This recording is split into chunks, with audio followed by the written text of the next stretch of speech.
கொஞ்சம் பார்த்தீங்கன்னா, எல்லா இடத்துலயும் அந்த போதைப்பொருள் கலாச்சாரம் அதிகமாயிட்டு இருக்குன்னு சொல்லிட்டு இருக்காங்க. அது நேரடியாவும் இப்போ வந்து தெரியுது சில கலவரங்கள பார்க்கும்போது.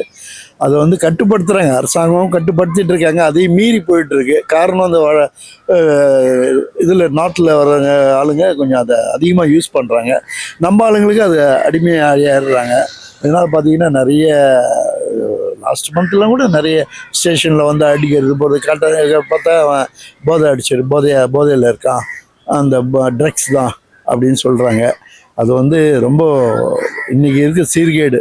வரல இப்போ இருக்கிற சமுதாயத்துக்கு அது வந்து தேவையில்லாத ஒன்று. அரசாங்கம் அதை வழி நடத்தி பண்ணணும். இப்போ இவங்களை காவல்துறையும் கொஞ்சம் நிறைய ஆக்ஷன்ஸ் எடுத்திருக்கோம். இப்போ கூட சமீபத்தில் நேற்றுக்கு ட்ரெயினில் ஒரு ஏதோ பார்த்தோம் இல்லையா, அது கூட ஸ்டேட்மெண்ட் கொடுத்துருக்காங்க. நாங்கள் அவங்க சேஃபாக அமுச்சிட்டோம், இனிமேல் அது மாதிரி நடக்காது, நாங்கள் பார்த்து தான் இருக்கோம். அவங்களும் ஓரளவுக்கு பார்க்க முடியும். நம்மளுடைய அந்த யங்கர்ஸ் வந்து கொஞ்சம் ஜாகிரதையாக இருந்து இதில் அடிக்ட் ஆகாமல் பார்த்துக்கணுன்றது தான் வேண்டுகோள். போதை பழக்கம் அதிகமாயிட்டே வருதுன்னு உங்களுக்கு ஃபீல் பண்ண முடியுதா? இல்லை, கண்டிப்பாக அதிகமாகிட்டே வருது.